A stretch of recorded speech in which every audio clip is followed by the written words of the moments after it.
जवानों से 50 खोके 50 खोके महाराष्ट्राला धोके 50 खोके महाराष्ट्राला धोके 50 खोके महाराष्ट्राला धोके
म्हणजे उमेदवारी जाहीर झाल्यापासून जे की आम्ही लोकांच्या गाठीभेटी घेतल्या, आज तो दिवस उगवला आहे की त्याला पूर्णत्वास नेण्यासाठी मला असं खात्री आहे की उमेदवारी अर्ज भरल्यानंतर एक शिक्कामोर्तब होतं आणि शिक्कामोर्तब लोकांनी आणि माननीय उद्धव बाळासाहेब ठाकरे यांनी केलेलंच आहे उमेदवारी जाहीर करून.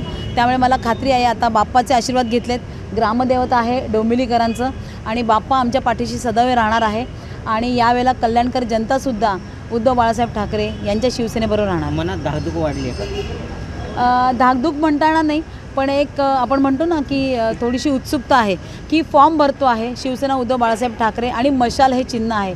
तर मला असं वाटतं देवीची आमच्या मशाल तिथे नक्कीच पेटणार आणि देवीने आम्हाला आशीर्वाद दिलेला आहे, बाप्पाचाही आशीर्वाद घेतलेला आहे आणि खात्री आहे मशाल लोकसभेत पोहोचणार. आदित्य ठाकरे स्वतः तुमच्या रॅलीमध्ये येतात का? आनंद आहे आम्हाला, आदित्य साहेब येतात. युवा पिढीचे ते एक स्फूर्तिस्थान आहेत आणि मला खात्री आहे की त्यांना बघण्यासाठी जनतासुद्धा आमच्या रॅलीमध्ये सामील होणार आहे स्वतःहून आणि रॅली आमची अशी जोरदार निघेल. महाविकास आघाडी संपूर्ण एकसंध आहे आणि सगळे बरोबर असणार आहेत. मला खात्री आहे की फॉर्म भरल्यानंतर त्याच जोमाने सगळे कामाला लागून विजयाची मशाल नक्कीच लागणार.